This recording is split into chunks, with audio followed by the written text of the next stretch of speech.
योगीराम सुरत्कुमार योगीराम सुरत्कुमार योगीराम सुरत्कुमार जय गुरुराया ओम अण्णामलै वासाय विद्महे वैकुण्ठ रूपाय धीमहि तन्नो योगीराम सुरत्कुमार प्रचोदयात् எல்லாமல்ல எம்பெருமான் யோகி ராம் சுரத்குமாருடைய கருணை மழையில் நனைந்திருக்கக்கூடிய எனது அன்பான பக்த பெருமக்களே அனைவருக்கும் நமஸ்காரம், மாலை வணக்கம். இந்த ஒரு நல்ல சிறப்பான நேரத்திலே எல்லாமல்ல எம்பெருமான் யோகி ராம் சுரத்குமார் நம்ம எல்லோரையும் இங்கே கருணையோடு அரவணைத்திருக்கிறார். இன்றைய சத்சங்கம் கொஞ்சம் முக்கியமான ஒரு சத்சங்கம். பகவான் யார் அப்படிங்கிற ஒரு புரிதல் நமக்கு எல்லாருக்கும் வேணும். ஒரு குருவை நீங்க தேர்ந்தெடுக்கிறீங்கன்னா அந்த குரு யார் அப்படிங்கிற ஒரு முழுமையான புரிதல் இருந்தால் மட்டுமே அந்த குருவிடம் உங்களுடைய மனது ஒட்டும். அதே போல பகவான் யார் அப்படிங்கிற ஒரு புரிதல் உங்களுக்கு வேணும். நம்ம நிறைய விஷயங்கள்ல சொல்லுவோம், எல்லாம் காலம் பதில் சொல்லும்ப்பா, கொஞ்சம் பொறுமையா இரு, காலம் பார்த்துக்கும், காலம் எல்லாத்தையும் சரி பண்ணும், time is a healing factor அப்படின்னு சொல்லுவோம். டைம் தான், எல்லாம் நேரம் தான், கொஞ்சம் பொறுமையா இருக்குன்னு சொல்லுவோம். பகவான் சொல்கிறார், இந்த காலம் நான் தான் அப்படிங்கிறார். இந்த காலம் நான் தான் அப்படிங்கிறார். இந்த காலம் நான் அப்படிங்கிறத ஏன் அவர் சொல்றாருன்னா, இங்க எல்லாத்தையும் நான் மாத்திக்கிட்டே இருப்பேன் அப்படிங்கிறார் பகவான். எல்லாவற்றையும் நான் மாற்றிக்கொண்டே இருப்பேன். ஏன் நாம அங்க பின்னால இருக்கோம் கேட்கலையா? இங்க வரலாம், வந்து உட்காந்துருக்கலாம். இங்க வாங்க,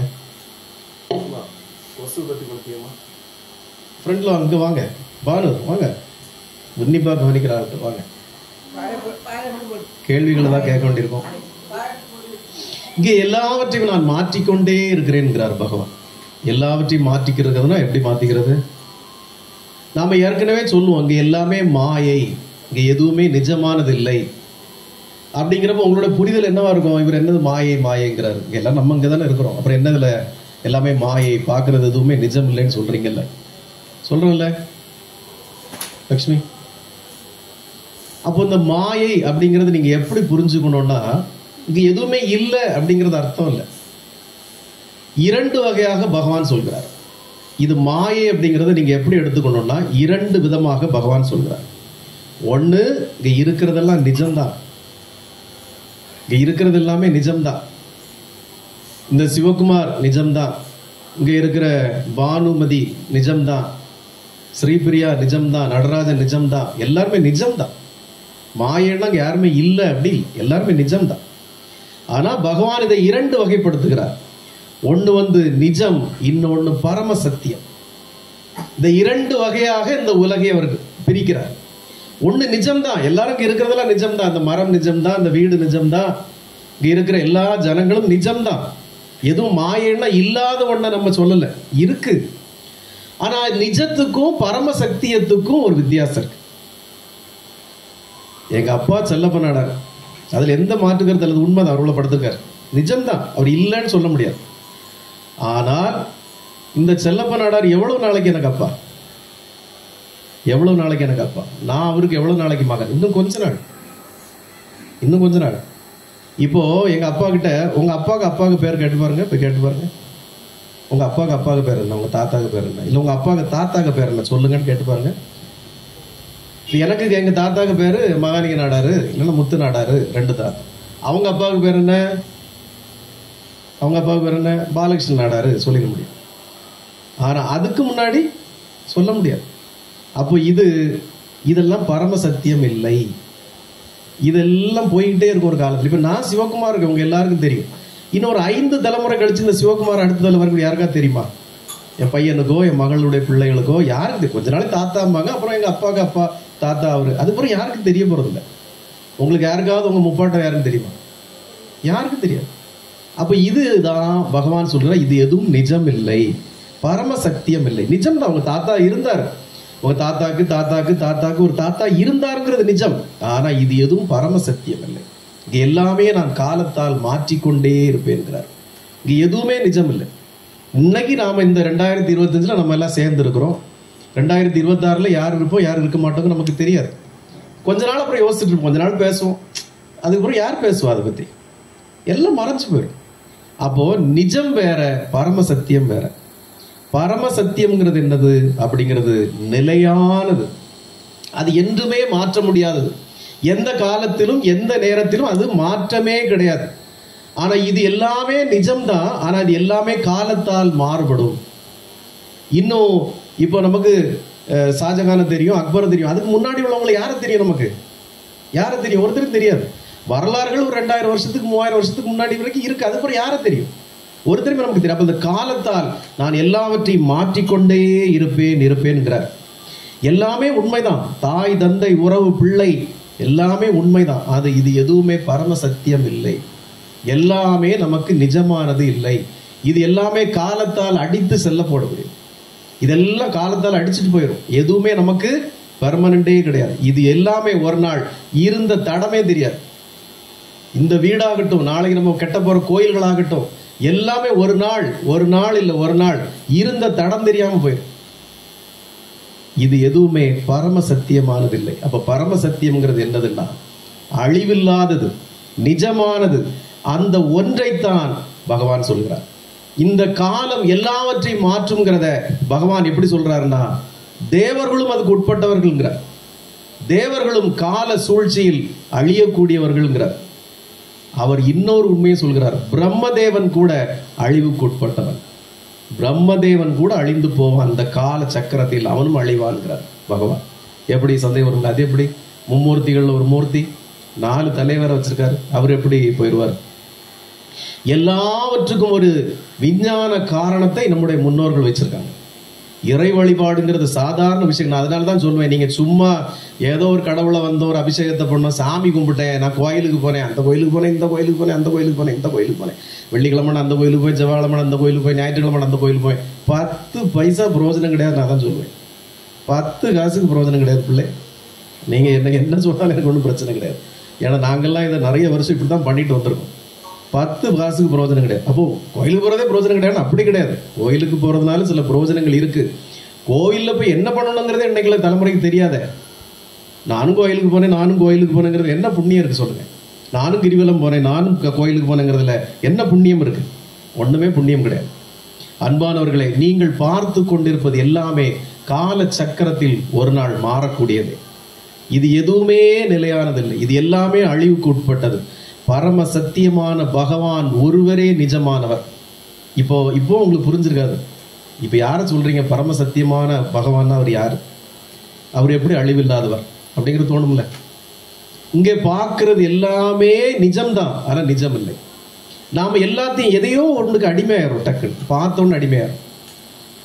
புத்தர் சொல்லுவார், உன்னை ஒரு அழகான முகம் கவர்ந்து இழுக்கிறது என்றால் அந்த தோலுக்கு அடியில் என்ன இருக்குன்னு பாரு அப்படின்பார். உன்னை ஒரு அழகான முகம் கவர்ந்து இழுக்கிறது என்றால் அந்த முகத்துக்கு அடியில் உள்ள என்ன இருக்குன்னு பாரு. மண்டவோட தான் இருக்கும், வேற என்ன இருக்கும்? கொஞ்சம் கிராஃபிக்ஸ்ல அந்த ஸ்கின்னை எடுத்துட்டு மண்டவோட்ட காமிச்சா எவனும் பார்க்க மாட்டான், போயிடுவான். ஒரு நாட்டில் ஒரு மிகப்பெரிய இளவரசன் இருந்தான். அவன் நகர்வலம் போனான். நகர்வலம் போறச்சே ஒரு அழகான பெண்ணை பார்த்தான். இந்த அழகானன்னு சொல்றமே, அது என்ன தெரியுமா? அழகுன்னு என்ன தெரியுமா? பகவான் ஸ்ரீகிருஷ்ணர் பெண் வேடம் எடுத்த போது அந்த பெண்ணை பார்த்ததும் சிவபெருமானுக்கு விந்து வெளியே வந்துருச்சான். அது அப்படியே விஷ்ணு பகவான் பெண் வேடத்துல இருந்து அப்படியே தாங்கி பிடிச்சிட்டார். அதுல பிறந்தவர் தான் ஐயப்பன்.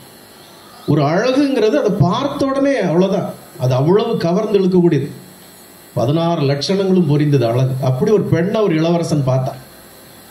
பார்த்த உடனே அந்த பெண்ணுகிட்ட போய் சொல்றான், எம்மா உன்னை எனக்கு உடனே கல்யாணம் பண்ணணும், ஒரு கணம் கூட தாமதிக்க கூடாது. வாழ்க்கையில இப்படி ஒரு அழகை நான் பார்த்ததே இல்லை. இம்மிடியா அவங்க அப்பா யார் அம்மா யார் உடனே பேசி நாளைக்கே முகூர்த்தம், உடனே கல்யாணம் பண்ணணும் அப்படிங்கிறா. அந்த பெண் எவ்வளவோ தடுத்து பார்க்குறா. இல்லைங்க அதெல்லாம் சரியா வராது, சொன்னா கேளுங்க அப்படி. இல்ல மறு வார்த்தை பேசக்கூடாது. இனி எனக்கு வாழ்க்கையில் இப்படி ஒரு பெண்ணை பார்க்க முடியுமான்னு எனக்கு தெரியவே இல்லை, உடனே கல்யாணம் நமக்கு அப்படின்றான் இளவரசன். அவ எவ்வளவோ தடுத்து பார்த்தோம். அந்த பெண் நினைக்கிறா, இந்த அரசன் மகா முட்டாள், இவன் மாயையில் மூழ்கி இருக்கிறான். ஒரு தேசத்தை காக்க நினைக்கிறவன், ஒரு நல்ல மெச்சூரிட்டியான இப்படி நிக்க மாட்டான். இவன் முழுக்க மாயையில் நிலையில்லாததில் மூழ்கி கிடக்கிறான். இவனை வேற விதத்துல தான் டேக்கிள் பண்ணணும் அப்படின்னு அந்த பொண்ணு முடிவு. அரசன் அவன், இவன் நேரடியா போய் அவன் வேலையை பார்த்துட்டு போயினா நாளைக்கு வேற விதமா பண்ணிடுவான். அவன் சொன்னா, இளவரசரே எனக்கு 1 மாசம் டைம் கொடுங்க, நான் என் மனசை மாத்திக்கிறேன். இந்த 1 மாசம் கழிச்சு நீங்க வாங்க, நிச்சயமா அன்னைக்கு உங்களுக்கு என்ன பிடிச்சிருந்தா நம்ம கல்யாணம் பண்ணிக்கலாம். அதனால என்ன 1 மாசம் தானே, சரி நான் கண்ட்ரோல் பண்ணிக்கிறேன், என்ன இப்போ 1 மாசம் கழிச்சு உங்க வீடு எங்க இருந்த இடமா, சரி நான் வந்துடுவேன் கண்டிப்பா, 1 மாசம் கழிச்சு கல்யாணம் பண்ணுவேன். அந்த பெண் தினமும் பேதிக்கு உண்டான மருந்தை திங்க ஆரம்பிச்சா. அதுக்கு டெய்லி பேதியா போகணும், அதுக்கு நிறைய மருந்து திங்க ஆரம்பிச்சா. அவளுக்கு வயிற்றுல கிடக்கிறதெல்லாம் அடிச்சு வெளியே போகுது. எல்லாத்தையும் ஒரு மண் பானையில பிடிச்சு வச்சுக்கிட்டான். எப்படி? அதுக்கு என்ன முகம் சொலிக்கிறதுக்கு என்ன இருக்கு? அந்த பேதி மருந்தை தின்னு தின்னு அந்த பேதியா போறதெல்லாம் ஒரு பானையில பிடிச்சு வச்சுக்கிட்டான். சரியான உணவு இல்லை, சரியான உறக்கம் இல்லை. கொஞ்ச நாட்கள்ல கண்ணை சுத்தி கருப்படிக்குது, இங்கெல்லாம் கருப்படிக்குது, தோல் எல்லாம் உலர்ந்து போகுது, மேலெல்லாம் சொறி வந்த மாதிரி ஒரு மாதிரி ஆகுது, தேகமெல்லாம் மெலிஞ்சு போகுது, தேஞ்சு மெலிஞ்சு போகுது, முடியெல்லாம் ஒரு மாதிரி ஆயிடுச்சு, முகமெல்லாம் கருத்துருச்சு. ஏன்னா இங்க கண்டினியூஸா இங்க தண்ணி குடிக்க குடிக்க கீழே போயிட்டே இருக்கு. எல்லாத்தையும் வேற பானையில வேற பிடிச்சு வச்சுட்டு இருக்கா. சுமார் 1 மாதத்தில் அந்த பெண் யாருன்னே அடையாளம் தெரியாத அளவுக்கு மாறிட்டான். சரியாக 1 மாசம் கழிச்சு இளவரசன் பொறுக்க முடியாம ஓடி வரான். 1 மாசம் நான் பொறுத்ததே பெரிய விஷயம், இப்ப உடனே கல்யாணம் பண்ணணும், அந்த பொண்ணு எங்க இருக்குன்னு தேடி ஓடி வரான். வந்தப்போ வாசல்ல ஒரு உருவம் உட்கார்ந்து இருக்கு. இந்த இளவரசன் போய் கேட்டான், எங்க ஒரு இளம் பெண், அழகான பெண் ஒருத்தி இருந்தாலே, அவ எங்க? அப்படி பார்த்தா, இல்லைங்க எனக்கு அவளை கல்யாணம் பண்ணணும், 1 மாசம் கழிச்சு வர சொன்னா, அதுக்காக வந்திருக்கேன், எனக்கு அவளை கல்யாணம் பண்ணணும், அவ எங்க? நான் தாங்க அது. அப்படின்னா, நீயா? சீச்சி, வாய்ப்பே இல்லை, கேவலம், ஒன்று மனுஷன் பார்க்க சகிக்கல. 1 மாசத்துக்கு முன்னாடி அவர் பொண்ணை பார்த்தேன், எப்படி இருந்தா தெரியுமா? அவளை விழுங்கிட்டு அப்படியே கக்கிடலாம். அந்த பொண்ணு எங்கம்மா அப்படின்னு கேட்டான். இல்லை நான் தாங்க அது அப்படின்னா. நல்லா கூர்ந்து பாருங்க, நான் தான் அது அப்படின்னா. நீயா அப்படின்னு அந்த இளவரசன் கூர்ந்து கவனிச்சப்போ, ஆமா இவ தான். உங்ககிட்ட அந்த அழகெல்லாம் எங்க? எவ்வளோ அழகா இருந்த இந்த அழகெல்லாம் எங்க போச்சு அப்படின்னு கேட்டான். எல்லாத்தையும் ஒரு பானைக்கு தான் வச்சிருக்கேன் வாங்க அப்படின்னு.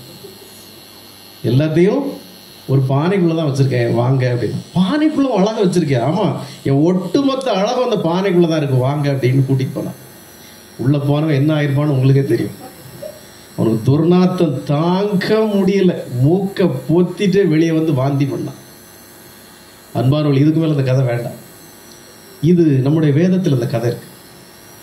நாம எத்தனை சத்சங்கங்கள் கேட்டாலும், எத்தனை சத்சங்கங்கள் நீங்கள் கேட்டுக்கிட்டே இருந்தாலும், நீங்க வந்து இதைத்தான் நம்புறீங்க, கண்ணால காண்பதை தான் நீங்க நம்புறீங்க. நாளைக்கு இது என்ன ஆகுங்கிற எந்த புரிதலும் உங்களுக்கு இல்லை.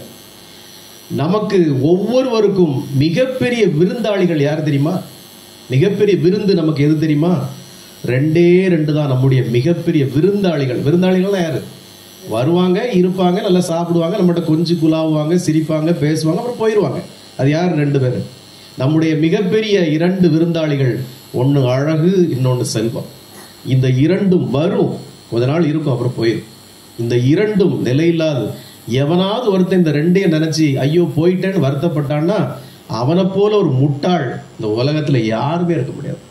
இந்த அழகும் செல்வமும் ஒரு நாளும் நிரந்தரம் இல்லை. இன்னைக்கு ஒருத்தர்கிட்ட இருக்கும், நாளைக்கு இன்னொருத்தர்கிட்ட இருக்கும். இந்த 2ஐயும் மைண்ட் பண்ணாம வாழ படிக்கிறவன் தான் ஞானி. அது இருந்தா என்ன, இல்லைன்னா என்ன? இப்போ என்னால இப்படியும் வாழ முடியும். எல்லாருக்கும் அழகு நிரந்தரமா? அழகு இளமைங்கிறது 27, 28 வயசு வரைக்கும் தான் அந்த அழகு. அதுக்கு பிறகு ஃபுல்லா உங்களுக்கு முதுமை தான். உங்க உடம்பு அதுக்கப்புறம் வயசாகிட்டே தான் போகுது.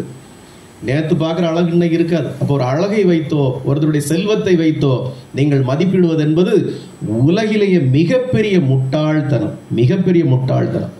இந்த உலகத்திலேயே அழியாமல் இருப்பது பகவானும் அவருடைய திரு நாமமும் மட்டும்தான். ஏன் பகவானும் திரு நாமம்னு சொல்றோம்? இந்த உலகத்துல எல்லாமே அழிஞ்சு போயிடும். சிவகுமார்ங்கிற பேர் கூட ஒரு நாள் அழிஞ்சு போயிடும், மறைந்து போயிடும், மறந்து போயிடும். ஆனா என்னைக்கும் ராமனுடைய பெயர் மறக்குமா? ராம நாமம் மறக்குமா?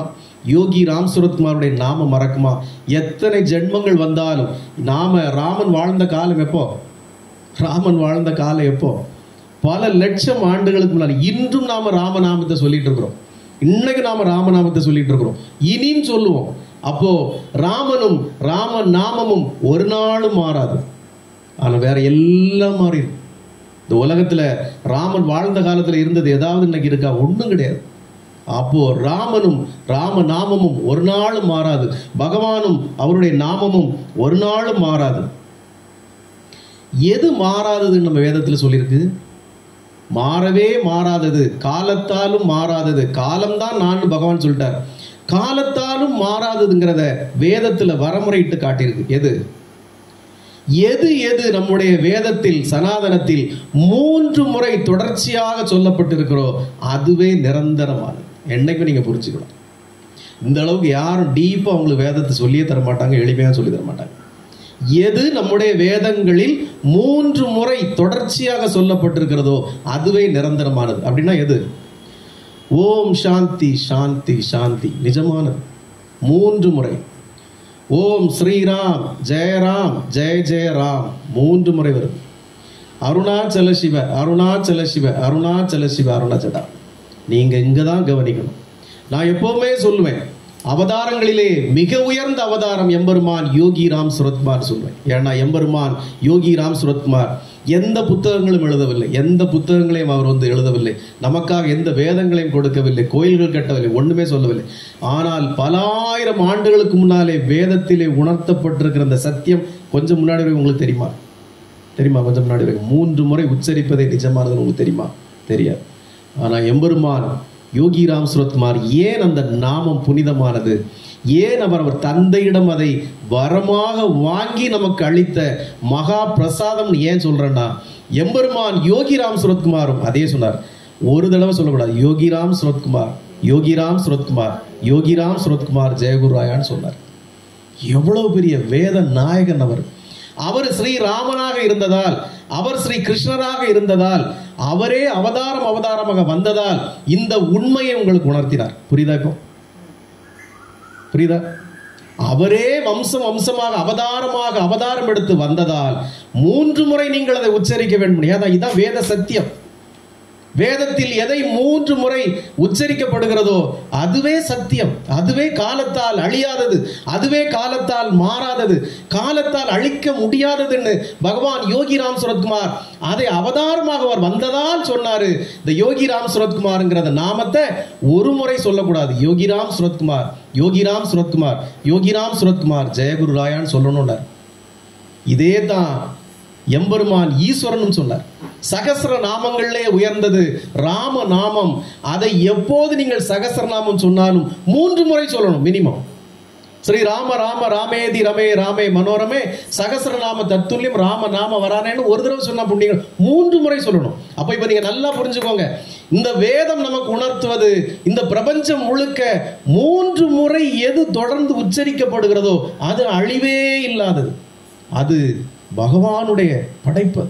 அப்போ நீங்க இந்த யோகி ராம் சுரத்குமார் யோகி ராம் சுரத்குமார் யோகி ராம் சுரத்குமார் ஜெயகுருராயன் சொல்ற நாமம் எவ்வளவு உயர்வானது யோசித்து பாருங்க, எவ்வளவு உயர்வானது. இது காலத்தால் அழியாதது, காலத்தாலும் அழிக்க முடியாதது, இந்த உலகத்திலே நிலையானது, நிலையற்ற அனைத்திலிருந்து நிலையானது இந்த ஒன்றுதான். அதை நீங்க நல்லா புரிஞ்சுக்கணும். இதை புரியலன்னா நாம எதையுமே அடைய முடியாது. நிலையானதை சரணடைய வேண்டும், நிலையற்றதை சரணடையவே கூடாது. இந்த உலகத்தில் நிலையானது எதுவோ அதையே சரணடைய வேண்டும். ஒருத்தன் குளத்துல முங்குறான்னு வச்சுக்கோ, ஒருத்தன் குளத்துல முங்குறான். உங்களுக்கு இன்னும் புரியலன்னா இதை சொல்றேன். இந்த எக்ஸாம்பிள் இங்க எல்லாமே இருக்கு, நிஜம்தான். ஆனா பரமசத்தியம்னு வேற ஒண்ணு இருக்கு, அதுதான் உண்மை. இதெல்லாம் மாயங்கிறது எதுக்கு சொல்றேன்னா, ஒருத்தன் குளத்துல ஒரு சின்ன சுழற்சியில், ஒரு ஆத்துல ஒரு சின்ன குளத்துல ஒரு சின்ன இதுல முங்குறான்னு வைப்போம். அவன் தலைக்கு மேல பாசி இருக்கும்ல, பாசி எல்லாம் படந்து கிடக்கும்ல, அவன் அதை பிடிப்பானா? பாசியை பிடிச்சா பிழைப்பானா? பிழைக்கவே மாட்டான். ஆனா அந்த குளத்துக்குள்ள கிடக்கிற ஒரு வேரையோ ஒரு விழுதையோ பிடிச்சாலும் பிழைச்சுக்குவான். இப்ப நீங்க நல்லா புரிஞ்சுக்கோங்க, இங்க பாசியும் இருக்கு வேரும் இருக்கு, ரெண்டும் நிஜம்தான். ஆனா எது பரமசத்தியமானது? பாசி நிரந்தரமானது, அது உதவாது நமக்கு. இருக்கு ஆனா இங்க, ஆனா பார்க்கலாம், அழகா இருக்கும், சைட்ல இருந்து பார்க்கலாம். ஒரு ஆபத்துக்கு அது உதவாது, அது யூஸ்லெஸ். ஆனா ஒரு வேரோ ஒரு விழுதோ உள்ள கிடந்துன்னா அதை பிடிச்சி நம்ம பழச்சிக்கலாம். அப்போ இதுல இருந்து நீங்க புரிஞ்சுக்கணும் நிஜம்னா என்ன, பரமசத்தியம்னா என்னங்கிறது நீங்க நல்லா புரிஞ்சுக்கணும். அடுத்தது, இரண்யன் பிரம்மதேவர்கிட்ட போய் எப்படி வரம் கேட்டான்? எல்லா பழைய காலத்துல எல்லா மகரிஷிகளும் எல்லாரும் பிரம்மதேவனை நோக்கி தான் தவம் புரிவாங்க முதல்ல. ஏன்னா அவர் தான் பிரம்மா தான் படைத்தல் கடவுள்னு ஒரு லாஜிக் வச்சிருக்கோம். படைத்தல் கடவுள் உடனே வரத்தை கொடுத்துருவார். இரணியன் பிரம்மதேவன் என்ன வரம் கேட்டான்? சாகா வரம் கேட்டான். ஹிரண்யன் கேட்ட வரமே பெரிய பக்கம். எப்படி? எந்த ஆயுதத்தாலும் என்னை கொல்லக்கூடாது, எந்த மனிதனாலும் எந்த மிருகத்தாலும் எனக்கு சாவு வரக்கூடாது, எந்த மனிதனாலும் எந்த மிருகத்தாலும் எனக்கு உயிர் வரக்கூடாது, உயிர் போகக்கூடாது. வீட்டுக்கு உள்ளோ வீட்டுக்கு வெளியேயோ எனக்கு சாவு வரக்கூடாது, பகலிலோ இரவிலோ எனக்கு சாவு வரக்கூடாது. அப்போ இதுக்கு மேலே எப்படி ஒரு மனுஷன் சாவு வரும்?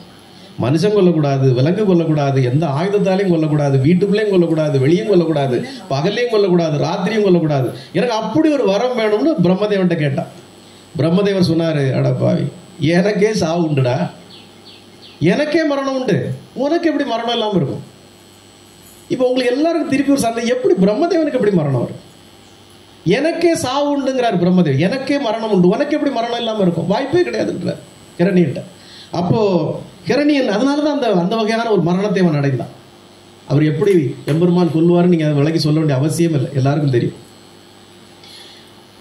எவ்வளவு கேட்டாலும், எவ்வளவுதான் நீங்க சத்சங்கம் இதே சொன்னாலும், இன்னைக்கு இந்த சத்சங்கத்தை நான் இன்னும் விளக்கி 1/2 மணி நேரம் பேசினாலும், நீங்க நாளைக்கு போய் அதை தான் பண்ண போறீங்க. என் பிள்ளை, எங்க அப்பா, எங்க தாத்தா, எங்க பாட்டி, எங்க அம்மா, என் வீடு, என் நகை, என் சொத்து, என் பணம், என் கார், இதுலேயே தான் நம்ம நிலை நிற்க போகுதே ஒழிய அதுக்கு மேலே தாண்டி நம்ம மனசு வராது. ஆனால் இந்த சத்சங்கத்தை இனி உள்ளதை நீங்கள் துல்லியமாக கேட்க ஆரம்பிச்சிங்கன்னா, நாம் யார், நாம் எவ்வளவு அளவில் நம்ம இருக்கிறோங்கிறத இது புரிஞ்சுக்கங்க. அன்பானவர்களே, இனி நீங்கள் கேட்க போகிற சத்சங்கம் கொஞ்சம் வித்தியாசமானது. பிரம்மா ஒரு வாட்டி வைகுண்டத்துக்கு போகிறார். இதெல்லாம் நம்மளோட வேதங்கள் இருக்கு. பிரம்மதேவன் 4 முகம் கொண்ட படைத்தலுக்குரிய கடவுள் என்று நாம் நினைக்கக்கூடியவன் வைகுண்டத்துக்கு போறான். வைகுண்டத்தில் காவலாளிகள் அவனை உள்ள விட மாட்டேன்றாங்க. யாருங்க நீங்க? உள்ளெல்லாம் விட முடியாது. என்ன விட முடியாதா? நான் யார் தெரியுமா? யாருங்க? ஏங்க 4 தலை வச்சிருக்கேன், தெரியலையா? 4 தலை வச்சிருந்தா நீங்க யாரு? நான் தாங்க பிரம்மதேவன், படைத்தலுக்கு உண்டான கடவுள் நான் தான். அப்படியா? எனக்கு விலாசம் இது இன்னாருக்கு மாப்பிள்ள. நான் யாருக்கு மாப்பிள்ள? அதுலேயும் சந்தேகம் இருக்கு. சரஸ்வதி தேவியோட மாப்பிள்ள நான். போய் சொல்லுங்க அவர்கிட்ட. அப்படியா, இருங்க நாங்கள் போய் சொல்லிட்டு வரோம் அப்படின்னு உள்ள போய் சொன்னாங்க. உள்ள போய் பகவான் கேட்டார், எந்த பிரம்மதேவன் கேட்டார். என்ன கேட்டார்? எந்த பிரம்மதேவன். அப்போ நீங்கள் நல்லா புரிஞ்சுக்கணும், எந்த சிவகுமார்னு கேட்டால் என்ன அர்த்தம்? சிவகுமார் வந்திருக்காரு, எந்த சிவகுமார்னா அப்போ நிறைய சிவகுமார் இருக்காங்கன்னு அர்த்தம். பகவான் கேட்டார், எந்த பிரம்மதேவன் கேட்டார். ஐயா ஏதோ 4 தலையெல்லாம் வச்சிருக்காரா, சரஸ்வதிக்கு மாப்பிள்ளையா, சரி வர சொல்லிட்டார். பிரம்மதேவனுக்கு பயங்கர கோபம். எவ்வளோ கிரேட் இன்சல்ட் எனக்கு. நான் யார்? படைத்து இந்த பிரபஞ்சத்தை படைத்து காக்கின்ற ஒரு பெரும் கடவுள், எனக்கு வைகுண்டத்துக்குள்ள போறதுக்கு இவ்வளோ இன்சல்ட்டா அப்படின்னு உள்ள போனா, அங்க அந்த அந்த படைத்தலை பார்த்து பிரம்மதேவன் மிரள்கிறான். பெரிய பெரிய தூண்கள், படைப்பே பிரம்மாண்டமா இருக்கு. அந்த தூண்கள்லாம் நடக்குது. தூண் எப்படா நடக்கும்? பெரிய தூண்லாம் நடக்குதுன்னு பார்த்தா அது தூண் இல்ல, ஒவ்வொரு உருவத்துடைய கால்கள் நடக்குது. இந்த பெரிய பிரம்மாண்டமான படைப்பு அப்படியே மேல அண்ணாந்து பார்த்தா அவங்களுக்கு ஒருத்தனுக்கு 10 தலை இருக்கு, ஒருத்தனுக்கு 20 தலை இருக்கு, ஒருத்தனுக்கு 500, ஒருத்தனுக்கு 1000 தலை இருக்கு. எல்லாரும் பிரம்மா தான். பிரம்மாக்கள் எல்லாருமே வைகுண்டத்துள்ள நடக்கிறாங்க. இந்த பிரம்மாண்ட படைப்பு பிரம்மதேவன் ஒரு கணம் பார்த்துட்டு, இது எல்லாமே பிரம்மா தான், எப்படி இவங்கெல்லாம் நம்மளை விட பிரம்மாண்டமாக இருக்கிறாங்க பார்த்து மிரண்டு போயிட்டான். ஸ்ரீரங்கம் கோயிலுக்கு போனால் அங்கே மங்கள ஆரத்தி நேரத்தில் ஒரு பாட்டு பாடுவாங்க. என்ன பாட்டு பாடுவாங்க ஸ்ரீரங்கத்தில்? அகிலாண்ட கோடி பிரம்மாண்ட நாயகான்னு பாடுவாங்க. அகிலாண்ட கோடி, இந்த அகிலமெல்லாம் ஆளும் கோடி பிரம்மாண்டத்தின் நாயகன். கோடி பிரம்மாண்டம்னு ஏன் அந்த காலத்துல நம்முடைய முன்னோர்கள் சொல்லியிருக்காங்க, இதுதான் நீங்க புரிஞ்சுக்க போறீங்க. ஏன் கோடி பிரம்மாண்டம், கோடி பிரம்மாண்ட நாயகா? நீங்க இங்க பாக்குறதெல்லாம் பிரம்மாண்டமே கிடையாது. இந்த மரம், செடி, கொடி, மலை, அருவி இதெல்லாம் பிரம்மாண்டத்தில் ஒரு சிறு பகுதி தான். ஏன் நம்முடைய முன்னோர்கள், வேத விற்பனர்கள், சாஸ்திர சம்பிரதாயத்துக்கு படைச்சவங்க அகிலாண்ட கோடி பிரம்மாண்ட நாயகான்னு ஏன் சொன்னாங்கன்னா, அன்பானவர்களே, இந்த அகிலாண்டத்துல இப்போ ஒரு 200 வருஷமா தான் எல்லாத்தையும் கண்டுபிடிக்கிறான். என்னெல்லாம் கண்டுபிடிக்கிறான்? நான் ஏற்கனவே சொல்லியிருக்கேன். கலிலியோ 1886 தான் 9 கோள்கள் இருக்கு, அதுக்கு ஒரு கலர் இருக்குன்னு கண்டுபிடிச்சான். இப்பதான் ஒன்னொன்னா நமக்கு சொல்லிட்டு இருக்கான். இல்ல அது அங்க ஒண்ணு கண்டுபிடிச்சிட்டாங்க, இங்க ஒண்ணு சந்திரன்ல ஐஸ் இருக்கு கண்டுபிடிச்சிருக்கோம், அங்க ஒரு தண்ணீர் கண்டுபிடிச்சிருக்கோம், மனுஷன் வேற கோள்களே வாழ முடியும் அப்படிலாம் இப்பதான் கண்டுபிடிக்கிறான். அப்படிதானே? அதுக்கு ஒரு பேர் வச்சுக்கலாம், UFO, அன்டிஃபைன்டு அன்னெசரின்னு போட்டிருக்கா, அன்ஐடென்டிஃபை ஆர்கனைசம்னு போட்டிருக்கா அதுக்கு பேர். இது தவிர ஏலியன் போட்டுருவோம், ஒரு உயிரினம் அங்கேருந்து வந்திருக்குன்னா ஒரு ஏலியன் ஒன்று வருது, நீ போடுவான், இப்போல்லாம் கண்டுபிடிக்கிறாங்க. நல்லா புரிஞ்சுக்கோங்க, நம்ம பழைய வீடுகளில் எத்தனை பேர் ஓட்டு வீட்டில் இருந்திருக்கீங்க? ஓடு போட்ட வீடு. அந்த ஓடு போட்ட வீடுகளில் நான் பார்த்துருக்கேன், நீங்கள் பார்த்துருக்கீங்கன்னு தெரியாது, ஏதாவது ஒரு சின்ன ஓட்டில் ஒரு கேப் இருக்கும், சூரிய ஒளி அப்படி ரவுண்டாக அடிக்கணும் வீட்டுக்குள்ளே, சூரிய ஒளி அப்படி ரவுண்டாக அடிக்கும். நீங்கள் நல்ல வெயில் அப்படி அடிக்கிறதுல பார்த்தீங்கன்னா அந்த வெளிச்சத்தில் சின்ன சின்ன சின்ன சின்ன சின்ன ஃப்ளைஸ், தூசு அப்படியே பறந்துக்கிட்டே இருக்கும். கவனிச்சிருக்கீங்களா? சின்ன அப்படியே பறந்துக்கிட்டே இருக்கும், மேலே போகும். பார்த்துருக்கீங்களா? அது அந்த ஒளியில் நமக்கு தெரியுது. இதை விட மைன்யூட்டாக இருக்குது, உங்களுக்கே தெரியும். ரொம்ப சின்னது எது? அணு. ஒரு அணு, இந்த 2 அணு சேர்ந்ததுன்னா அதுக்கு பேர் துவா. ஒரு அணுவே நம்ம கண்ணுக்கே தெரியாது, அது மைக்ரோஸ்கோப்ல கூட தெரியாது, அதுக்கும் மேல வச்சுதான் ஒரு அணுவே கண்டுபிடிப்பாங்க. இந்த அணு இப்பதான் கண்டுபிடிச்சிருக்கான். இப்பதான் ஒரு அணுன்னு ஒன்று இருக்கு, ஆட்டம்னு ஒன்று இருக்கு கண்டுபிடிச்சிருக்காங்க. ஆனால் நம்ம ஔவையார் பாட்டி 5000 ஆண்டுகளுக்கு முன்னாடி என்ன பாடியிருக்காங்க? அணுவை துளைத்து 7 கடலை புகுத்தியது. அணு அப்படிங்கிறது அந்த வார்த்தை ஔவையார் காலத்திலே இருந்திருக்கு. அப்ப எவ்வளவு கல்வியும் அறிவும் அந்த காலத்திலே இருக்கும் பாரு. அணுங்கிறது ஒண்ணு. இந்த 2 அணு சேர்ந்தா துவா. அந்த 3 துவா சேர்ந்தா திரசேனு. திரசேனுங்கிறது பழைய காலத்து வார்த்தை. அதைத்தான் இப்போ வெள்ளக்காரன் ட்ரைஸ் அப்படிமா. ட்ரைஸ் எப்போ மாத்திரை எத்தனை நேரம் பண்ணணும்? ட்ரைஸ் போடுறோம். அப்போ அந்த 3 துவா சேர்ந்தா திரசேனு, ட்ரைஸ், திரசேனுன்னு அதுக்கு பேர். அதுல 6 திரசேனு சேர்ந்தா தூசி. நீங்க நல்லா புரிஞ்சுட்டே வரணும். அப்ப எவ்வளவு பெருசு பெருசாகிட்டே வரும், சின்னதுல இருந்து பெருசு பெருசா கொண்டு வரும். இந்த 6 திரசேனு சேர்ந்தா தூசி. இந்த 6 தூசி சேர்ந்தா அதுக்கு பேரு துரி. 6 தூசு இருக்குல்ல, தூசு நம்ம மேசையெல்லாம் கை வச்சா தூசு விட்டுக்கல, அதுல 6 தூசு சேர்ந்தா அதுக்கு பேரு துரி. இதுல 3 துரி சேர்ந்தா ஒரு வேடம், 3 வேடம் சேர்ந்தா லவா. ஏற்கனவே ஒரு சத் சங்கத்தில் இந்த பேரை நீங்கள் கேள்விப்பட்டிருப்பீங்களா? யாராவது சொல்லுங்க பார்ப்போம். லவாங்கிற பேர். பெரிய அறிவாளிகள், ஞானியர்கள் எல்லாரும் இருக்கிறாங்க, மடக்கி கேள்வி கேட்குறவங்களாம் இருக்கிறாங்க. சொல்லுங்க, ஏற்கனவே இந்த லவா நம்ம கேள்விப்பட்டிருப்போமே. லவா குஷன் பிரமாதம். ஏற்கனவே ஒரு சத் சங்கத்தில் சமீபத்தில் தான் நம்ம பேசணும், லவாங்கிற ஒரு வார்த்தையை பேசணும். லவமாத்திர சாது சங்கம் பேசணும். லவமாத்திர சாது சங்கம் இப்போ ஞாபகம் வரல. லவமாத்திர சாது சங்கம் பேசணும். அதனால தான் இன்னைக்கு செல்லில் ஆஃப் பண்ண சொன்னேன். ஏன்னா ஒருத்தர் கவனம் இங்கே கிடையாது. நம்முடைய பிறப்பிலே நாம எல்லோரும், நம்முடைய வேதம் என்ன சொல்லுதுன்னா, நாம இந்த வாழ்க்கையில லவமாத்திரம்னா நீங்க நல்லா புரிஞ்சுக்கணும். எவ்வளவு ஒரு அணு, அதுக்கு மேல வந்து தூசு, அந்த தூசு 6 தூசு சேர்ந்தா ஒரு லவா. அந்த கணமேனும், அந்த ஒரு லவ கணமேனும் உனக்கான குருவை நீ பார்த்து விட்டால், உனக்கான ஒரு யோகியை நீ பார்த்து விட்டால், உனக்கான ஒரு ஞானி அந்த கணப்பொழுது நீ பார்த்து விட்டால் கூட இந்த ஜென்மத்தில் உனக்கான சாபம் கர்மா எல்லாம் நீங்கிவிடும் வேதம் சொல்லுது. அதான் லவமாத்ரா சாது சங்கம். சத் சங்கம், ஒரு குரு உபதேசிக்கிற சத் சங்கத்தை நீ இந்த கணப்பொழுது கேட்டு விட்டாலும், அவனை பார்த்து விட்டாலும் உன்னுடைய கர்ம வினைகள் பாவங்கள் எல்லாம் பறந்து போகுங்கிறது வேதம். அப்போ லவமாத்ரா சாது சங்கம், சாதுக்களுடைய சங்கமம், குருவினுடைய சத் சங்கங்களை கேட்பதுங்கிறது. அதனாலதான் அவர் ஒருத்தர் ரெகுலரா எனக்கு இருக்க முடியல வீட்டில் சனிக்கிழமை தோறும் அப்படின்னாரு. அப்போ லவமாத்திராங்கிறது ஏற்கனவே ஒரு சத் சங்கத்தில் பேசணும். யாருக்கு ஞாபகம் இருக்கு? எல்லாம் விழலுக்கு இறைத்த நீர் தான். கேட்ட மாதிரி இல்லை, பழைய சத் சங்கத்தில் போய் கேளுங்க. அடுத்தது 3 லவா சேர்ந்தா 3 லவா சேர்ந்தா நிமிஷா. 3 லவா சேர்ந்தாதான் ஒரு நிமிஷா. நிமிஷாங்கிறது என்னது? நிமிஷானதுக்கு ஏன் பேரு? நிமிஷானதுக்கு ஏன் பேரு? நிமிங்கிறது கண் இமை, இதுக்கு பேர் தான் நிமி. அது ஒரு தடவை மூடுதில்ல நிமிஷா, ஒரு தடவை மூடுறோம்ல நிமிஷா. நிமிஷா அதுக்கு பேர், அதுதான் நிமிடம்னு வச்சிருக்கோம். நிமிஷா இந்த கண் இமையோட பேர் தான் நிமி. கோபியர்கள் எல்லாரும் வருத்தப்பட்டாங்களாம் ஒரு நாள். கோபியர்கள் எல்லோரும் வருத்தப்பட்டாங்களாம். அடடா, இந்த பிரம்மதேவன் இருக்காரு வேற முட்டா பய, இவங்கிட்ட போய் படைக்கிற தொழிலை கொடுத்துருக்காரே கடவுள், எவ்வளோ பெரிய முட்டா பையன். எங்களுடைய கோகுல கண்ணனை, எங்கள் ஸ்ரீ கிருஷ்ணனை நாங்கள் பார்த்து கொண்டே இருக்க வேண்டும் என்ற ஆசை எங்களுக்கு மேலோங்குகிறது. இந்த இமை அப்பப்போ தட்டி தட்டி மூடுதே, அந்த நேரம் நாங்களுக்கு பார்க்க முடியலையே அவரை. இந்த பைத்தியகார பிரம்மதேவன் அதை போய் படைச்சு வச்சிருக்காங்க, மூடுற மாதிரி வச்சிருக்காங்க. எங்க கையில மட்டும் படைக்கும் தொழில் இருந்தால் இந்த இமையை நாங்கள் படைத்திருக்க மாட்டோம், கண்ணு திறந்தே இருந்திருக்கும். எங்களுடைய பரமபிதாவை ஸ்ரீ கிருஷ்ணரை நாங்கள் பார்த்து கொண்டே இல்லாம இருக்க வேண்டும். இந்த கண் இமை அப்பப்போ துடிச்சு துடிச்சு மூடுது, எவ்வளவு பெரிய தப்பு. அந்த துடிக்கிற நேரம் எங்களுக்கு அவரை பார்க்க முடியலையேன்னு துடிச்சாங்களா. அப்ப இதுக்கு பேரு தான் நிமிஷா. ஒரு பொழுது தட்டுற ஒரு பொழுது நிமிஷா. இதுல 3 நிமிஷம் சேர்ந்தது ஒரு க்ஷணம். பழைய காலத்துல அந்த வார்த்தை உண்டு, க்ஷண பொழுதுல க்ஷணம், ஒரு க்ஷணம்.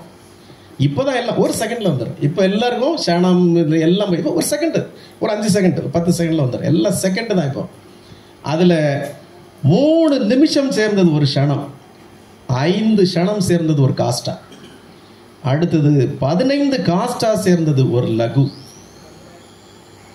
15 காஸ்டா சேர்ந்தது ஒரு லகு, 15 லகு சேர்ந்தது ஒரு நாளிகை. முகூர்த்தத்துக்கு இந்த நாளிகை தான் ரொம்ப முக்கியம். ஏன்னா அது ஒரு செகண்ட்ல நடக்கிறது இல்லை. ஐயர் மந்திரம் ஓதணும், தாலி எடுத்து மாப்பிள்ளை கையில் கொடுக்கணும், மாப்பிள்ளை கையெல்லாம் ஆட்டெல்லாம் தீர்ந்து அப்புறம் அதை எடுத்து கொண்டு போய் அங்கே பின்னாடி சேர்க்கணும், மைனியார் வாங்கி கட்டணும், இப்படி நிறைய ஃபார்மாலிட்டி இருக்கிறதுனால அப்போ அந்த 15 லகு சேர்ந்தது ஒரு நாளிகை, அந்த நாளிகை சேர்ந்தது ஒரு முகூர்த்தம். நாளிகை ரொம்ப முக்கியம். அடுத்தது 15 நாளிகை சேர்ந்தது ஒரு முகூர்த்தம். இந்த முகூர்த்தம் 40 நிமிடங்கள். ஒரு முகூர்த்தம்ங்கிறது 40 நிமிடங்கள். இந்த 40 நிமிடத்துல தான் இந்த தாலி கட்டுற வேலையெல்லாம் நடக்கும். அதுவும் உங்களுக்கு தெரியாது, பல கல்யாண வீட்டுகளில் இந்த முகூர்த்தம்லாம் தாண்டி போயிடும், ஒருத்தனுக்கும் தெரியாது, பார்க்கவே மாட்டாங்க. அங்கே பாட்டுக்கு அப்போதான் மாமன் வருவான், முறை மாமன் வருவான், அவன் வருவான், இவன் வருவான், 1000 இந்த ஃபோட்டோக்கார பயிலுங்க பெரிய நியூஸ். இவனெல்லாம் அடித்து தொலைக்கணும் முதல்ல, இவனுக்கு ஒரு பெரிய நியூசன்ஸ். இப்போ 2 ஃபோட்டோ எடுத்தோம்னா ஒதுங்கி நில்ல அப்படின்னு சொல்லணும். இப்போ அந்த முகூர்த்தமெல்லாம் தாண்டி போகும். அன்பானவர்களே, அடுத்தது இந்த ஒரு முகூர்த்தம் எப்படி எவ்வளோ முக்கியம்னா, காட்டுவாங்க மன்னர்னு ஒருத்தர் இருந்தார். இந்த காட்டுவாங்க மன்னரிடம் பகவான் சொன்னார், உனக்கு இன்னும் ஒரு முகூர்த்தம் தான் உனக்கு வாழ்க்கையே இருக்கு, உன்னுடைய உயிர் இன்னும் ஒரு முகூர்த்தத்தில் போயிருந்தார், 40 நிமிஷம் போயிருந்தார். அப்போ இந்த காட்டுவாங்க மன்னர் அந்த ஒரு நிமிடத்தில் என்ன பண்ணாராம்னா, அந்த ஒரு நிமிஷத்தில் ஐயோ அவனுக்கு அவன்கிட்ட பேசணுமே, இவன்கிட்ட பேசணுமே, பொண்டாட்டிகிட்ட சொல்லணுமே, பிள்ளைய பார்க்கணுமே, பிள்ளை சென்னையில் இருக்குது, அவளை பார்க்கணுமே, அவன்கிட்ட ஒரு ஃபோன் பண்ணிடுவோமா, இவன்கிட்ட ஒரு ஃபோன் பண்ணிடுவோமா, எவ்வளோ பிள்ளைக்கு அடிக்ஷனெல்லாம் எவ்வளோ இருக்காங்க.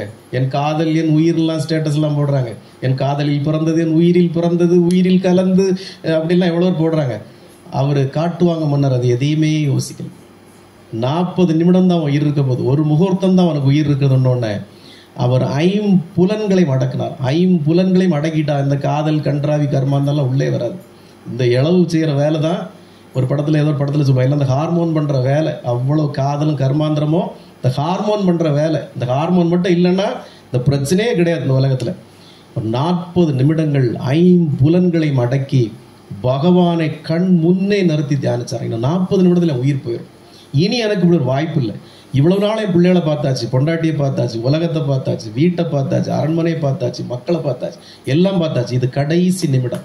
இந்த 40 நிமிடங்கள் எனக்கு என் பகவானே தியானிக்க வேண்டும். 40 நிமிடங்கள் 5 புலன்களையும் அடக்கி இருந்தாராம். அவர் சொர்க்கத்துக்கு போயிட்டார். இதனால தான் வட இந்தியாவில் நான் ஏற்கனவே சத்சங்கத்தில் சொல்லியிருக்கேன், மகாராஜ்னு சொல்லுவாங்க, நம்மளே சொல்லுவாங்க யோகி ராம் சுரத்குமார் மகாராஜ்.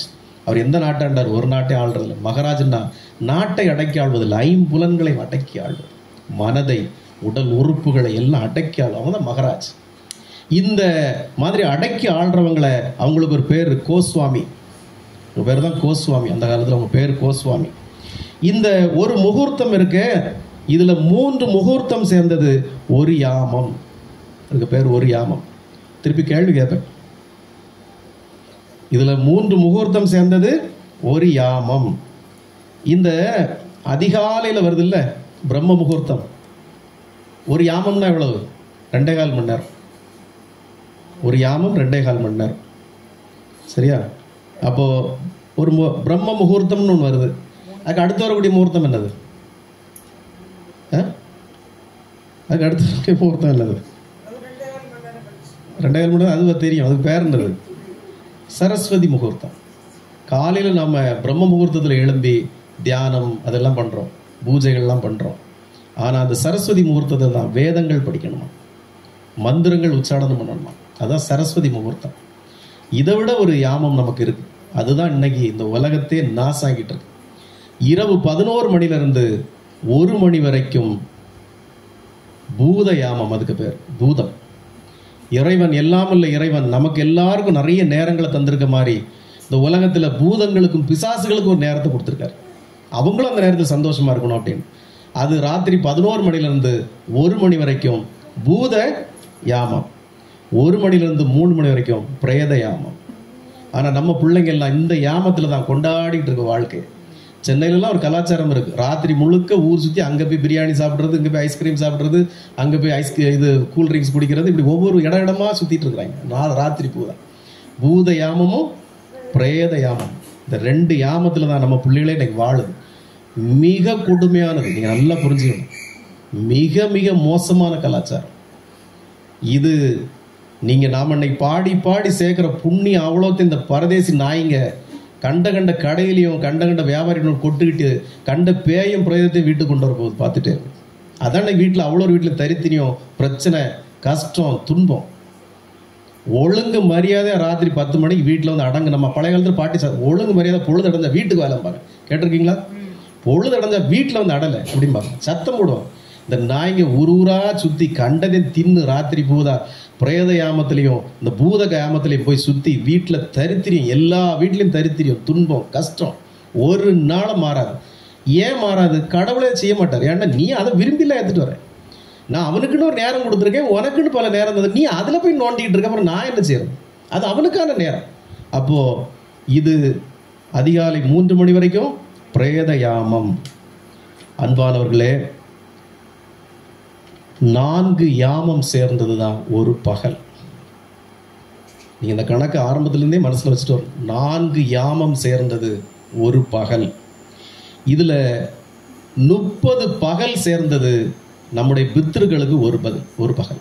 நம்முடைய பித்ருக்களுக்கு 30 பகல் சேர்ந்தது, 30 நாள் மாணி சேர்ந்தது நம்ம பித்ருக்களுக்கு ஒரு பகல். 12 பகல் சேர்ந்தது தேவர்களுக்கு ஒரு பகல். 12 பகல் நமக்குடைய 12 மாதம் பகல் தேவர்களுக்கு ஒரு பகல். சரியா? இப்போ உங்களுக்கு இதெல்லாம் குழப்பமா இருக்குல்ல, இது எப்படி நமக்கு ஒரு நேரம் அவங்களுக்கு ஒரு நேரமா? ஒரே பூமி தான் சுத்துது, ஒரே இரவு தான் வருது, ஒரே பகல் தான் வருது. இது என்ன அவங்களுக்கு ஒரு யாமம் நமக்கு ஒரு நேரம்? அப்படி இருக்குமா? வாய்ப்பு இருக்குமா? வாய்ப்பு இருக்கா? இருக்கு. அதில் எப்படி நமக்கு பொழுது அடைப்பதான் தேவர்களுக்கும் பொழுது அடையும், நமக்கு பொழுது விடியறப்பதானே தேவர்களுக்கும் பொழுது விடியும். இருக்குல்ல? இப்போ 12 மாதங்கள் உள்ளதுதான் தேவர்களுக்கு ஒரு பகல்னா எப்படி வாய்ப்பு? இந்த ஈசல் இருக்குல்ல, ஈசல் வாழ் நேரம் எவ்வளோ தெரியுமா? 3 மணி நேரம். நீங்க பார்க்கறது 1 மணி நேரம், நீங்க பார்க்கறதுக்கு முன்னாடி 2 மணி நேரம் வாழ்க்கை இருக்கு. இந்த 3 மணி நேரத்துல இந்த ஈசல் என்ன பண்ணும்னா, பிறந்து தின்னு வளர்ந்து ஸ்கூலுக்கு போய் படிச்சு காலேஜுக்கு போய் கல்யாணம் பண்ணி ஃபர்ஸ்ட் நைட்லாம் கொண்டாடி குழந்தை பெற்று கடைசியாக தான் வெளியே வர்றது அவங்க. அந்த 3 மணி நேரத்தில் அவங்க இவ்வளவும் பண்ணி இறந்து போயிடுறாங்க. 3 மணி நேரத்தில் ஒரு ஈசல் பிறந்து சாப்பிட்டு வளர்ந்து ஸ்கூலுக்கு போய் படித்து கல்யாணம் பண்ணி குழந்தைய உண்டாக்கி குழந்தையும் பெற்றுட்டு தான் வெளியே வந்து ஆர்ப்பாட்டமாக கொண்டாடி செத்து போயிடறாங்க. உங்களுக்கு அது 3 மணி நேரம். ஈசலுக்கு 100 வயசு, ஈசலுக்கு 100 வருஷம் அது வாழ்க்கை. இப்போ நீங்கள் பிறந்து வாழ்ந்து சாப்பிட்டு குண்டு குடிச்சு பிள்ளைய பெற்று பிள்ளைய கட்டி கொடுத்து பேர பிள்ளைய பார்த்து சாகுறீங்கல்ல, நமக்கு இது பெருசு மாதிரி தெரியுது. அவங்களுக்கு இது 100 வயசு, அவங்களுக்கு 80 வயசு, நமக்கு இது 3 மணி நேரம். இதே போலதான் பகவான் நம்மளை பார்ப்பார். அடப்பாவி கணப்பொழுதுல போறியே நீ இந்த ஆட்டம் ஆடுறேன்னு பார்ப்பார். அப்ப ஈசலுக்கு அது வாழக்கூடிய வயது 100 வயது, அதுக்கு வயது 100 வயது, நமக்கு தான் அது 3 மணி நேரம். இப்ப புரியுதா உங்களுக்கு? இந்த பூமி மாதா பகவான்கிட்ட சொல்லுவாங்களா, பகவானே எத்தனை கோடி ஆண்டுகளாக நான் அந்த பூமி நான் இருக்கிறேன், எத்தனை பேர் வந்து படையெடுத்தான், அரண்மனையை கட்டினான், கோயிலை கட்டினான், பூரா கோயிலும் போயிட்டே இருக்கிறான், நானும் பார்த்துக்கிட்டே இருக்கேன். எல்லாரும் கடைசி இங்கே தான் வந்துட்டு இருக்கிறான். பூரா கோயிலையும் கட்டுறான், பூரா அரண்மனையை கட்டுறான், ஒரு நாள் அது இடியுது, இவனும் சாகறான், அவன் பேரப்பிள்ளை எல்லாம் வரிசையாக போயிட்டே இருக்கு. ஆனாலும் எவனுக்கு ஆசை அடங்க மாட்டேங்குது. ஒருத்தனை கூட இது நிலை இல்லாதது, இது வேண்டாம் சும்மா இருப்போன்னு ஒருத்தன் கூட இருக்க மாட்டேங்கிறானே. இப்போ கூட என்னெல்லாம் நடக்குது அமெரிக்காவில், ஒரு நாட்டினுடைய அதிபர் இன்னொரு நாட்டுக்கு விருந்தாளியா போய் கழுத்தை பிடிச்சி வெளியே தள்ளின வரலாறு இப்போதான் முதல் முறை நடந்திருக்கு. வெளியே போடா, கெட் அவுட் அப்படின்னு. கேவலப்பட்டு வந்திருக்கார் ஒரு நாட்டின் அதிபர், மிகப்பெரிய நாட்டின் அதிபர். அவ்வளவு பத்திரிகையாளர் மீட்டில் வச்சு கிளின்னு கிழிச்சு கெட் அவுட் அப்படின்னு இருக்காரு. இப்போ நாம புரிஞ்சுக்கணும் எவ்வளவு பாதுகாப்பான தேசத்துல, எவ்வளவு உயர்வான தேசத்துல இருக்கிறோம். அவ்வளவு கேவலமா நடக்குது இந்த உலகத்துல. அப்போ இந்த பூமி தாய் பகவான்கிட்ட சொன்னாலாம், ஒருத்தனுக்கு ஆசை அடங்க மாட்டேங்குது. எத்தனை கோடி ஆண்டுகள் இது நடந்துகிட்டே இருக்கு. பிறக்கிறான் சாகுறான், பிறக்கிறான் சாகுறான், பிறக்கிறான் சாகுறான், ஆனாலும் ஒரு பையனுக்கும் அடங்க மாட்டேங்குது. ஒரு யுகம், கலியுகம் 4,32,000 ஆண்டுகள். கலியுகம் 4,32,000 ஆண்டுகள் கலியுகம். அதே இது துவாபர யுகம் 8,58,000 ஆண்டுகள் துவாபர யுகம். அதுக்கு ட்ரிபிள் திரேதாயுகம் 12 லட்சம் ஆண்டுகள். திரேதாயுகம் 12 லட்சம் ஆண்டுகள். 14 லட்சம் ஆண்டுகள் சத்தியுகம். கால்குலேட் பண்ணி பாருங்க ரஃபா. 4 லட்சத்தி சில்லற கலியுகம், 8 லட்சத்தி சில்லற துவாபரயுகம், 12 லட்சம் திரேதாயுகம், 14 லட்சம் சத்தியுகம். இவ்வளவு சேர்ந்தது ஒரு சதுர்யுகம். இத்தனை லட்சம் ஆண்டுகள் சேர்ந்தது ஒரு சதுர்யுகம். இந்த ஒரு சதுர்யுகத்துல 1000 சதுர்யுகம் சேர்ந்தது பிரம்மாவுக்கு ஒரு பொழுது. இவ்வளவு யுகம் இருக்கு. 4 லட்சம், 8 லட்சம், 10 லட்சம், 12 லட்சம், 14 லட்சம் இருக்குல்ல, இது அவ்வளவு சேர்ந்தது ஒரு சதுர்யுகம். இந்த ஒரு சதுர்யுகத்தை போல 1000 சதுர்யுகம் பிரம்மாவுக்கு ஒரு பகல் பொழுது. பிரம்மா 100 ஆண்டுகள் வாழ்வார். பிரம்மாவும் நம்மள 100 வயசு தான் வாழ்வார். ஆனா அவருடைய வாழ்நாள் எவ்வளவு? 1000 சதுர்யுகம் பிரம்மாவுக்கு ஒரு வாழ்நாள். சரியா? இப்படி பிரம்மா 100 ஆண்டுகள் வாழ்கிறார். இவ்வளவு கால்குலேட் பண்ணிக்கோங்க. அதனாலதான் பகவத்கீதையில பகவான் சொல்றார், அர்ஜுனா, உனக்கு ஆதியும் புரியாது அந்தமும் புரியாது. நான் எவ்வளவு உபதேசித்தால் உனக்கு இந்த ஆதியும் தொடக்கமும் புரியாது, முடிவும் புரியாது. ஏன் பகவான் சொல்றாருன்னா, நீங்க நல்லா புரிஞ்சுக்கோங்க. இப்படி சொல்றாருல்ல, இது எவ்வளவு பெரிய படைப்பு நீங்க யோசித்து பாருங்க. இப்போ 100 சதுர்யுகத்துல 100 வயசு அவர் வாழ்ந்து முடிச்சிடறாரு. 1000 சதுர்யுகம் 100 யுகத்துல முடிச்சிடறாருல. இதுல இந்த பிரம்மாவுடைய மரணம் இருக்கு இல்லையா, 100 வயசு, 1000 சதுர்யுகம் பிரம்மாவுக்கு ஒரு இதில் வருது இல்லையா. இது நம்முடைய பகவானுக்கு ஒரு மூச்சு விடுற நேரமா. நம்முடைய பகவானுக்கு ஒரு மூச்சு விடுற பொழுதுல பிரம்மதேவனே பிறந்து செத்து போயிடுறான். யோசித்து பாருங்க. இதெல்லாம் உங்களுக்கு கொஞ்சம் நம்புற மாதிரி இருக்கும், நம்ப முடியாத மாதிரி இருக்கும். இது வேதம் சொல்லுது. நான் அதுக்கு தான் உங்களுக்கு ஈசல் கதை உதாரணமா சொன்னேன். இப்படி நீங்க நல்லா புரிஞ்சுக்கோங்க. 9 கோள்கள் இருக்கு. இப்பதான் கண்டுபிடிக்க ஆரம்பிச்சிருக்கான் எல்லாம்.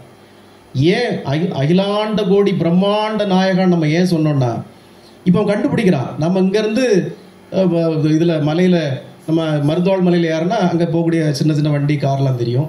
கொடைக்கானல் மலையில் ஏறினா அது இன்னும் கொஞ்சம் சின்னதாக தெரியும். அதுவே 10,000 அடி உயரத்தில் இருக்க மலைக்கு போனால் ஒன்றுமே தெரியாது. அதுவே நம்ம ஃப்ளைட்டில் போனோம்னா கீழே இருக்க மேகமூட்டம் அதெல்லாம் தெரியுது நமக்கு. இப்போ அதுக்கு மேலேயும் போகிறான். அதுக்கு மேலே பார்த்தப்போ தான் சந்திரன் இவ்வளோ தூரத்தில் இருக்குது கண்டுபிடிக்கிறான். சூரியன் இவ்வளோ தூரத்தில் இருக்குன்னு கண்டுபிடிக்கிறான்.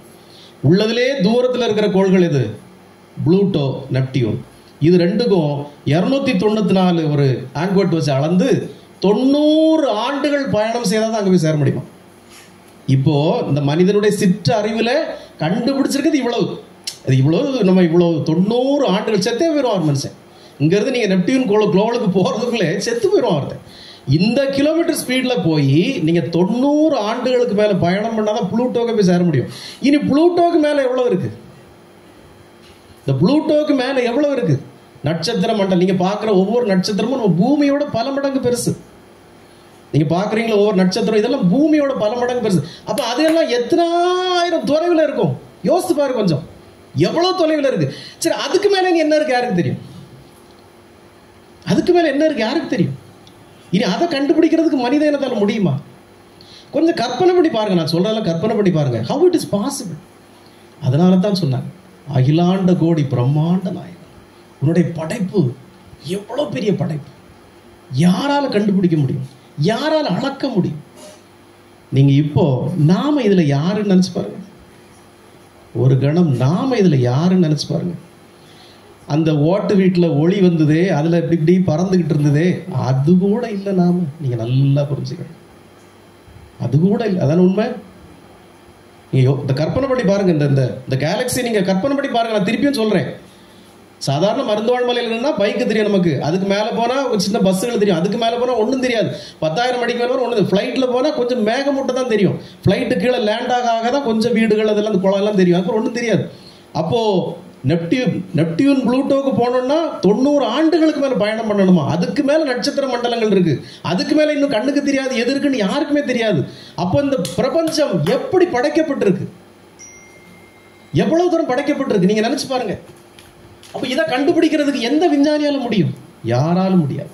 ஆனா இதை ஞானத்தால் கண்டறிந்திருக்கிறான் நம்முடைய முன்னோர்கள்.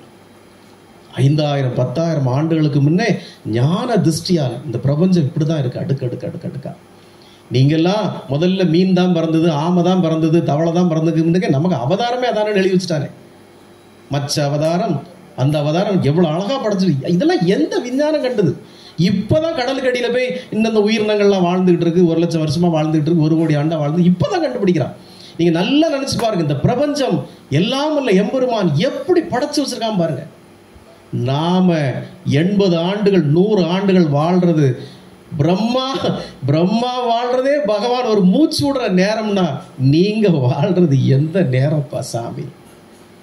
உங்களுக்கு என்ன திமிரு, என்ன அகங்காரம், என்ன ஆணவம், என்ன ஒரு வீட்டுல ஏதோ களவு போனா நீ பொறுக்க முடியல நம்மள, ஐயோ போச்சே எல்லாம் போச்சு, பாடுபடுறோம்.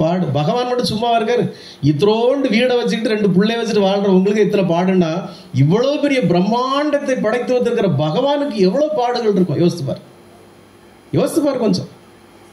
அன்பானவர்களே, நாம ஒண்ணுமே கிடையாது இந்த உலகத்துல, ஒண்ணுமே கிடையாது. ஆனா இந்த கருணை மிக்க கருணாமூர்த்தி, இந்த தெய்வம் நமக்கு எல்லாத்தையும் விட நிரந்தரமானது ஒன்றை தந்திருக்கிறது, தனது நாமமும் தனது திருவடிகளும்.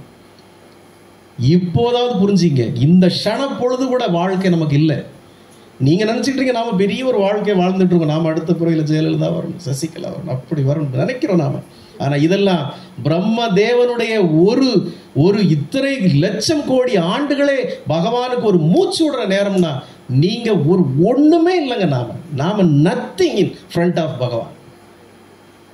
ஆனா பகவான் நமக்கு எல்லாத்தையும் தந்திருக்கார், இதெல்லாம் உணர்ந்துக்கிற சக்தியை தந்திருக்கார், எவ்வளவு ஆற்றலை தந்திருக்கிறார், கிரியேட்டிங் பவரை தந்திருக்கிறார், திறமைகளை தந்திருக்கார்.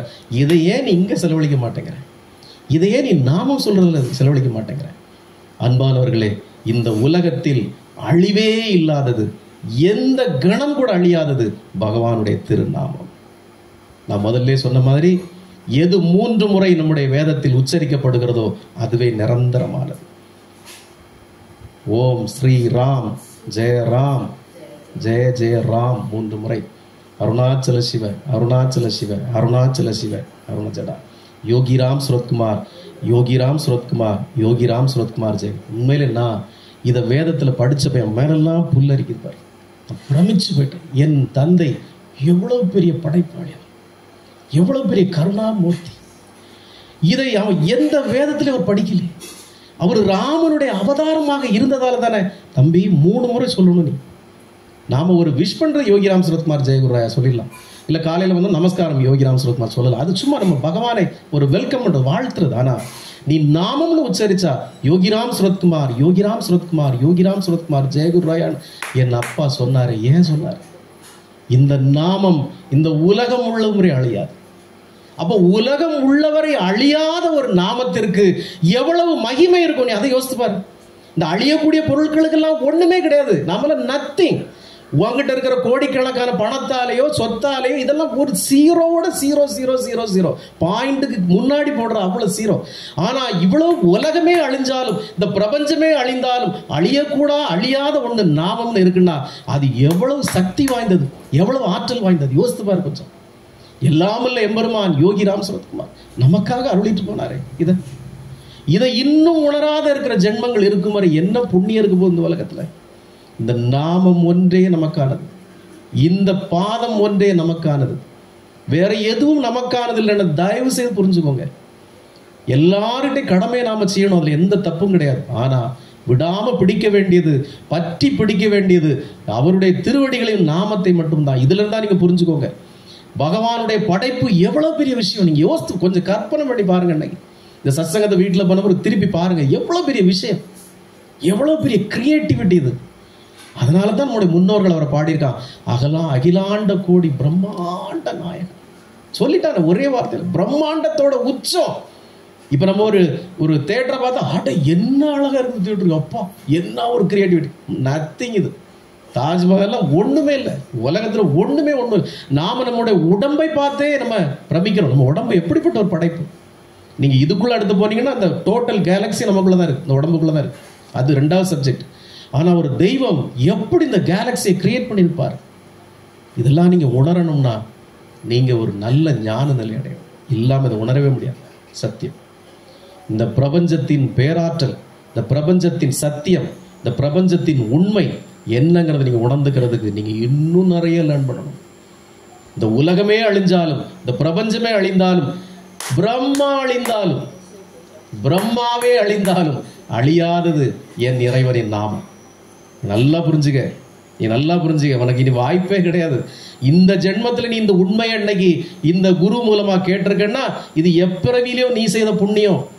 பிரம்மனே அழிந்தாலும் இந்த நாமத்திற்கு அழிவில்லைன்னு புரிஞ்சுக்க. அதனால தான் நம்முடைய முன்னோர்கள் பிரம்மாவுக்கு கோயிலே கட்டல். ஏப்பா நீ எல்லாம் ஒண்ணுமே கிடையாது, பாப்பா அங்கே தள்ளி இல்லைப்பா, வீட்டில் யாரும் பெரிய ஆள்கள் இருந்தால் கூட்டு வாப்போ அப்படின்ட்டான்.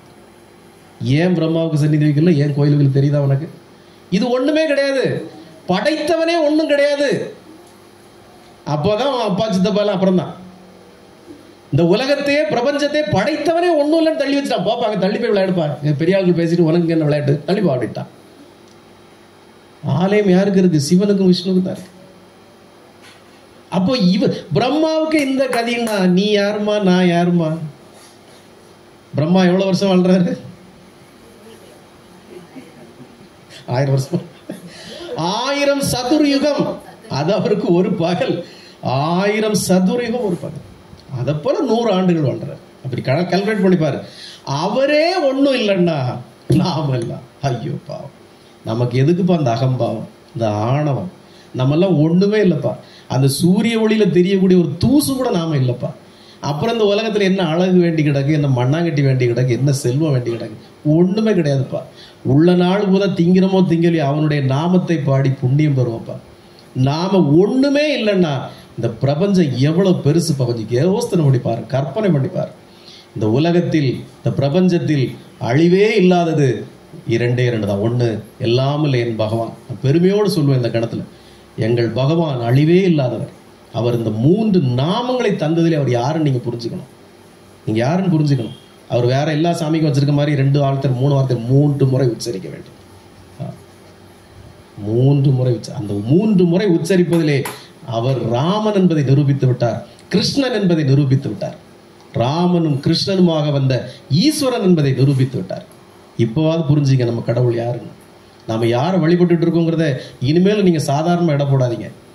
இந்த நாமம் அழிவே இல்லாததுன்னா இந்த தூசிலும் தூசு நாம ஒரு க்ஷணம் கூட கிடையாது. நாம இந்த நாமத்தை பாடுவதால் நமக்கு எவ்வளவு பெரிய நன்மைகள் நடக்க போகிறது நீங்க பாருங்க. தயவுசெய்து நான் திரும்பவும் சொல்றேன், இந்த அற்ப பிறவியில நடக்கிற நன்மைகளை நீங்க நன்மைன்னே நினைக்காதீங்க தயவுசெய்து. என்ன இளவு நடந்தா என்னங்க, இப்ப நமக்கு என்னத்தை கொண்டுட்டு போயிட போறோம்? ஆனா இந்த இது நமக்கு ஒரு வாழ்க்கையே இல்லை. இதற்கு மேல மேல நமக்கு ஏதோ இருக்கு. அதுலதான் இந்த நாமமெல்லாம் நமக்கு நன்மைகள் செய்ய போறது. தயவு செய்து புரிஞ்சுக்கோங்க. இனிமேலாவது இந்த உலகத்துல இந்த அல்பங்கள் எல்லாம் பார்த்து நாம மயங்க வேண்டியதோ நம்ம எதுவும் செய்ய வேண்டியது அவசியமே கிடையாது. தயவு செய்து புரிஞ்சுக்கோங்க.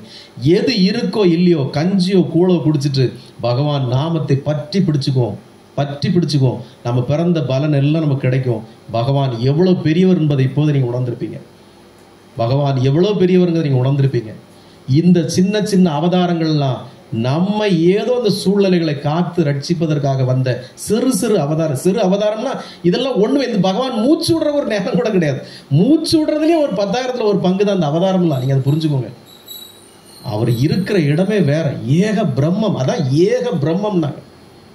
பிரம்மத்துக்கெல்லாம் பிரம்மம், ஏக பிரம்மம். ஆதி யோகி ஒரு பெரிய ஆதியும் அந்தமும் இல்லா யோகி. அதான் பகவான் சொன்னார் அர்ஜுனா கிட்ட, அர்ஜுனா உனக்கு ஆதியும் புரியாது அந்தமும் புரியாது, நான் சொன்னாலும் புரியாது. அர்ஜுனன் கிட்ட பகவானே சொன்னப்புறம் நான் சொல்லி உங்களுக்கு என்ன புரிய போகுது?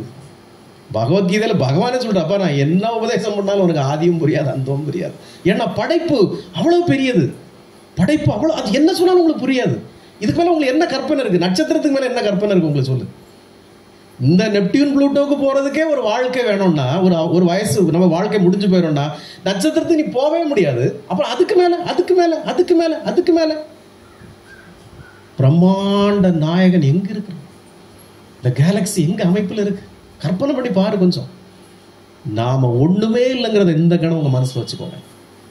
இந்த வாழ்க்கையில எது நடந்தாலும் நாம கவலைப்படுறதுக்கோ சங்கடப்படுறதுக்கோ ஒண்ணுமே கிடையாது. நத்திங். நாம இங்க ஒண்ணுமே கிடையாது. பெருசா கிடைச்சாலும் கொண்டாடுறதுக்கும் ஒண்ணும் கிடையாது. இங்க ஒண்ணுமே கிடையாது கொண்டாடுறதுக்கு. அதை புரிஞ்சுக்கோங்க.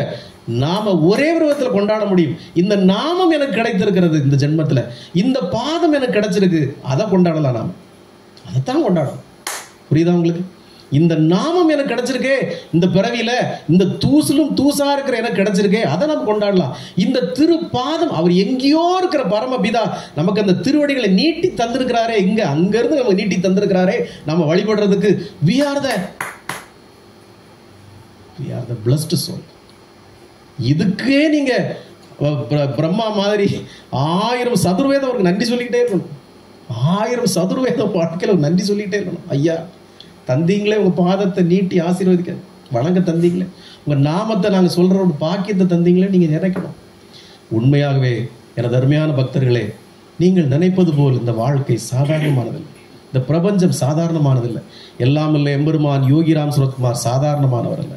இந்த படைப்பு சாதாரணமானதல்ல. ஒரு நிமிடம் நீங்கள் கற்பனை செய்து பார்த்தால் உங்களுக்கு தலையே சுத்தும். அதனால உண்மையை உணர்ந்து, நிஜத்தை உணர்ந்து, இந்த கணம் முதல் பகவானுடைய திருவடிகளை பற்றி பிடித்து அவருடைய நாமத்தை விடாமல் ஜெபிப்பதை தவிர நமக்கு வேற ஒண்ணுமே இந்த உலகத்தில் நிரந்தரமானது எதுவுமே கிடையாது. நிரந்தரமான 2 பகவானும் அவரது நாமம்.